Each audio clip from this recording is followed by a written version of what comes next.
Today we have something that I hope is interesting. This is a Jon Kaase Boss 9 motor, he calls these. It's a 460 block with his own Hemi heads on it that are based on the old 429 Ford heads. Very cool motor. We put this in a car about 8 years ago, a car we built and finished about 8 years ago, a bracket racer. This engine's got about 200 passes on it over the last 8 years. We lost a bunch of time with COVID there, so he didn't get to race as much as he might have. And it's here for just a once-over. We're gonna pull it all apart and just check it out, check his valve spring pressures, bearing clearances, piston to wall, and all that sort of stuff. Probably re-ring it. We'll see what it looks like when we get in there. This video is about doing a leak-down test. Before I dismantle this, now this engine was running fine. The customer had mentioned that the exhaust on the number 8 cylinder was running a little cold. I didn't put a temp gun on it. I didn't see the conditions that he was doing that in. So I don't know what that's all about. But other than that, this engine was running perfectly fine. No issues. Not a huge amount of blow-by. This one runs a vacuum system, so you really wouldn't see a lot of blow-by, but there wasn't a lot of oil in the exhaust or anything like that. A little bit of drool on the valve cover gaskets, or on the valve cover breathers there. So we'll see. I don't know what the ring sealing situation is going to be like. Anyway, this motor was running good. There are no problems with it. It's just here for a freshen up. And the first thing I'm going to do before I dismantle it is I'm going to give it a leak down test to just have a baseline reference. If there's something I need to look at or whatever, and just add to my history with this motor and so forth. So I am using a very old, I think this was a Marasso leak down tester, single gauge leak down tester. I put a valve on it so that I can apply the air slowly. I'll show you that when we do that. Most of the leak down testers have 2 gauges on them, and you got to do the math. This one's just a single gauge one. I find that this, for everything I do, this is perfectly great. You've either got good leak down or you don't. If you don't, you need to source it. A couple of percentage points on the gauge here and there I don't think is really that important. Now, if you're using your leak down gauge to test bypass jets for your fuel injection, mechanical fuel injection, we've done that a fair bit. You might want something a little more accurate. If I get back into to running some Enderley injection or something like that, I would certainly buy myself a new leak down tester. But that one's going to do for this job and the engine stuff that I do. So let's pop these big old valve covers off and have a look inside. I've already had them off, obviously.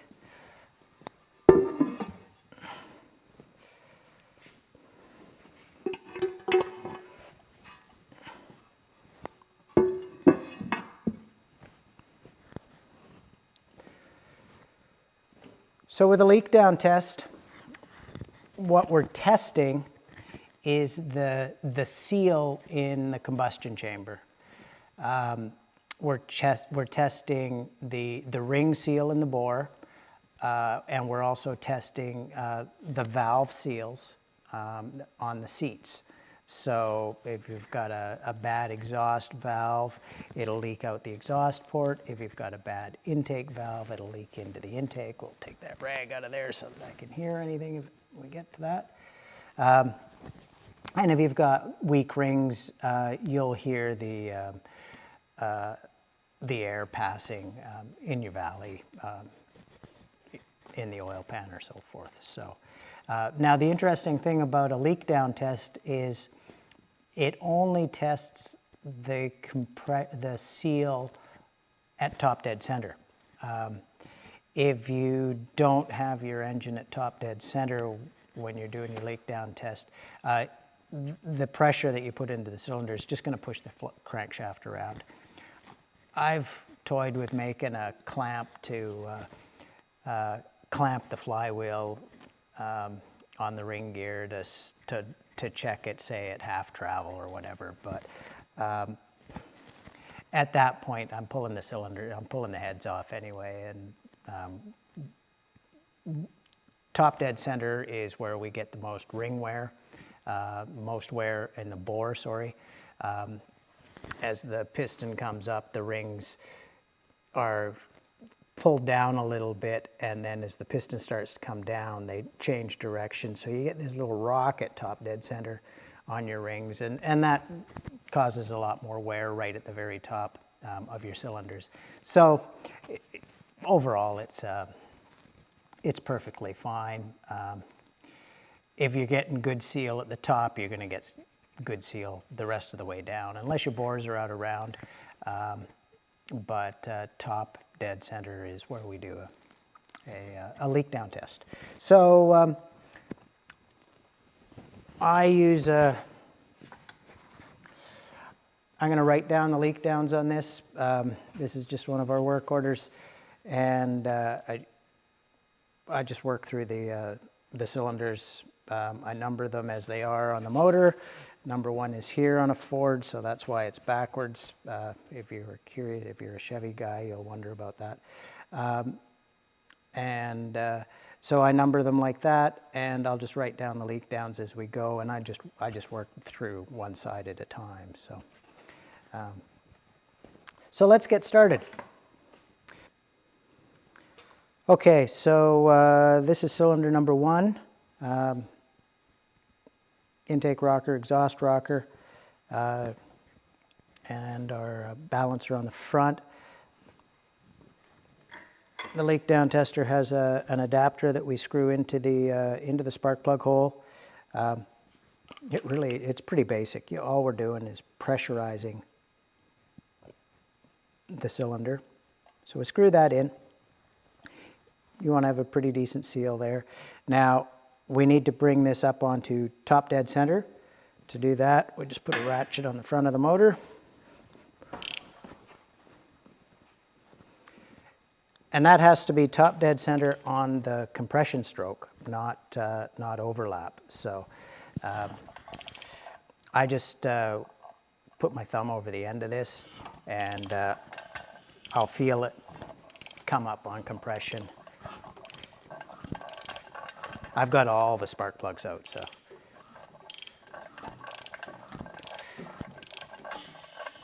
And there we go. I could feel the compression come up.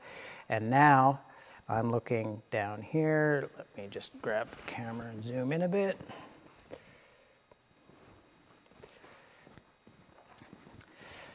So just here, turn it around, and there's my timing marks. And then this one here is right at top dead center. That's 0.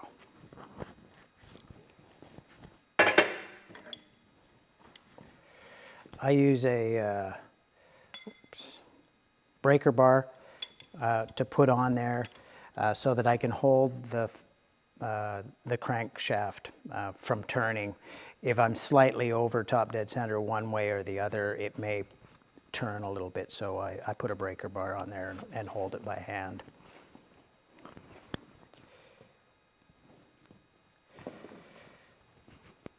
Next step is to zero the leak down tester.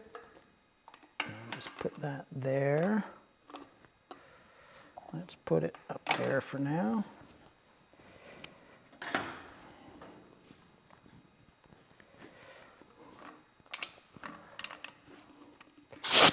Okay. So I've connected the air and my valve is turned on, and I'll bring this around. So without the other end of my hose connected, there's zero leakage, so there's no air passing. So we'll wind the regulator on the leak down tester around to 0. And you know, like, you can tap it and it's going to move a couple of percentage points. I'm not looking at percentage points, I'm looking at tens of percentage points myself. So 0 is going to be close enough. Now I turn my valve off and I bleed the pressure out.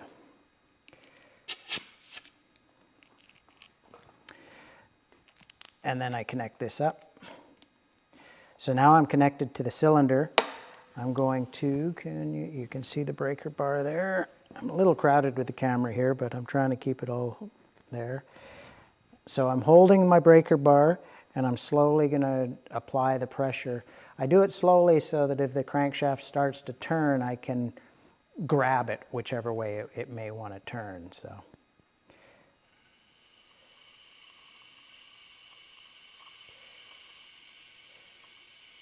that one's looking pretty good. I've got 15% there and the crankshaft didn't turn. So I'm pretty happy with that. 15% is quite acceptable. Now this is a cold engine. It's been sitting for a couple of weeks, I guess, since it's been run, so the oil's run off the cylinders. So that's pretty good.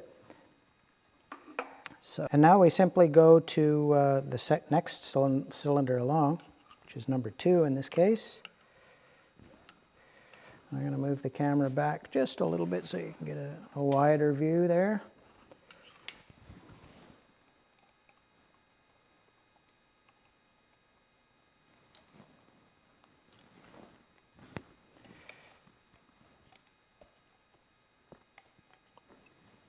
There we go. Okay.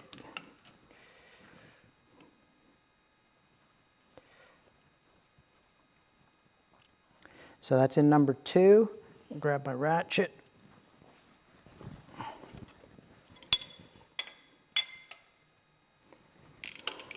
Now I could go through the firing order and I wouldn't have to turn the motor as much, but it's not hard to turn the motor. And I can feel the cylinder pressure coming up, so I know I'm coming up to on compression stroke. Whoop, that stays in, I'm not doing a compression test. And now we will, I'll zoom in here. I got to get past to the monitor. There we go. Go around the back of the camera now. Now, number 1, excuse me, number 1's easy because you got your timing marks. This is a good balancer and it's got marks on it every 90 degrees. So coming up on compression, I'll bring it up until it's at the next 90 degree mark, and I know that that's going to be at the top dead center, being a V8. So that's right on my 90 degree mark. That brings this one up on top dead center. Now if you did not have 90 degree, the markings on there, you could use a screwdriver in your cylinder, and maybe I should show you that. For this exercise, let's assume that we don't have marks at 90 degrees. And we'll just wind it around again until I get... So this is if you don't have marks at 90 degrees, how to get it close to top dead center. Close enough for a leak down test. So still, I've got it plugged with my thumb, just feeling for some cylinder pressure to come up. And there it is. And now I'm not going to wind it around to the next 90 degree mark. I'm going to actually take this out.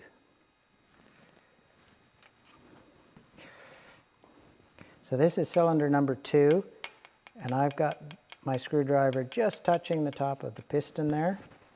Squeeze past there. And now, being very careful, this one's easy because it's a Hemi and the spark plug is straight up and down. If you're doing a small block Chevy or a big block Chevy with an angled plug in there, you need to be very careful that you don't grab your screwdriver and jam it up in there. This one's real easy because it's going straight up and down. So you can just turn the motor over, and if I turn this that way, there we go. Turning the motor over, you can watch the screwdriver come up and it'll hit top dead center. It'll pretty much stops moving for a moment, then starts going back down again. Up and back down.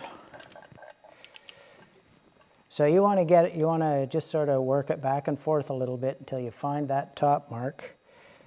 And I'm going to call it about there. And well, this is how good it works. We will, I'll move the camera, we'll zoom back out and have a look. We'll zoom back in. And I'm not sure if you can see, but I'm out by like 1 degree on that timing mark there. So, so that's how you can check find top dead center on your compression stroke without 90-degree marks.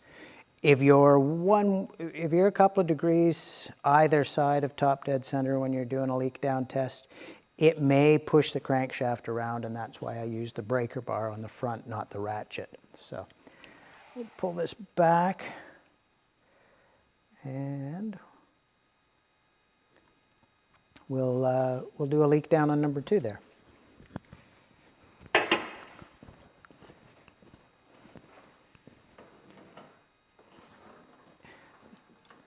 Need to put my adapter back in.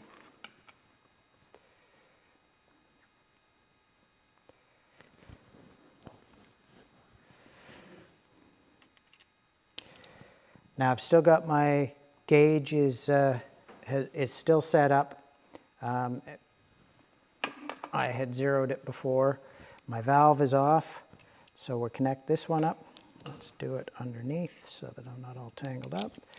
So I'm connected up. Find my breaker bar, which is there.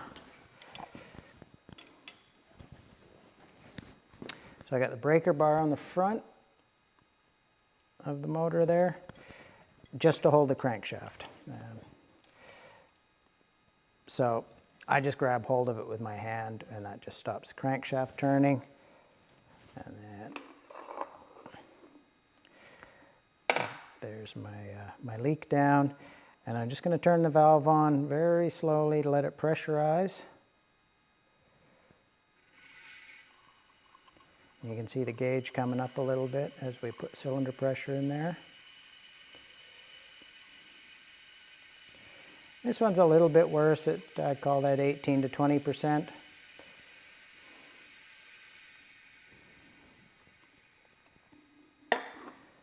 Still quite acceptable. If I was up at 30% or more, I would consider that a concern. 20% on a cold motor that's been sitting for a while, I don't think that's too bad. Not for a bracket motor.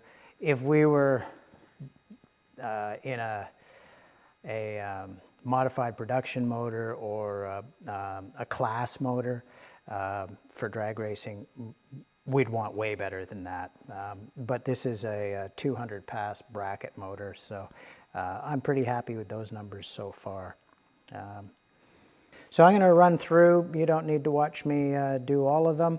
I'm going to run through, and then we'll have a look at the numbers. If I find something that's bad, I'll record that, and we can talk about that. But if they're all going to be at 15 or 20%, the rest of it's all going to look exactly the same. So I got to cylinder number 5 here, and I found this one's leaking at 35 or 40%.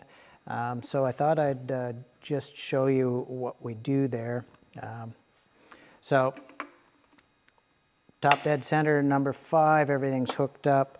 Got my hand on the breaker bar, and we'll just turn this up And you can watch, let's just zoom in on that. You can watch the gauge.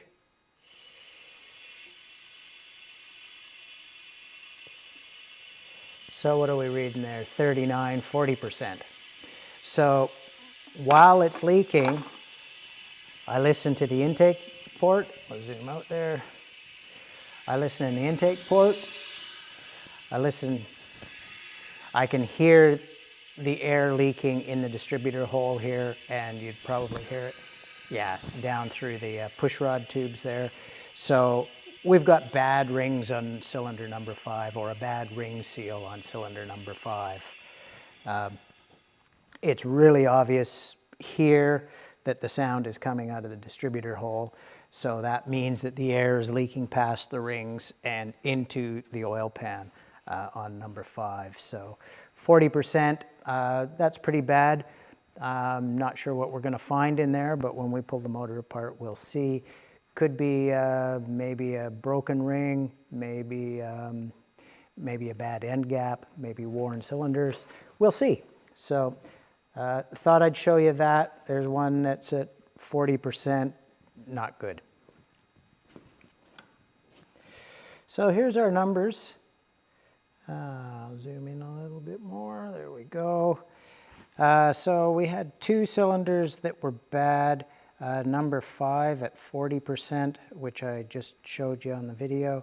And number 8 was 32%. Number 8 was a little bit interesting. We had a little bit of a little bit of air bypassing the exhaust port. I could hear it just slightly hissing past and feel it in the at the exhaust port. So so the 32% on number 8 is going to be a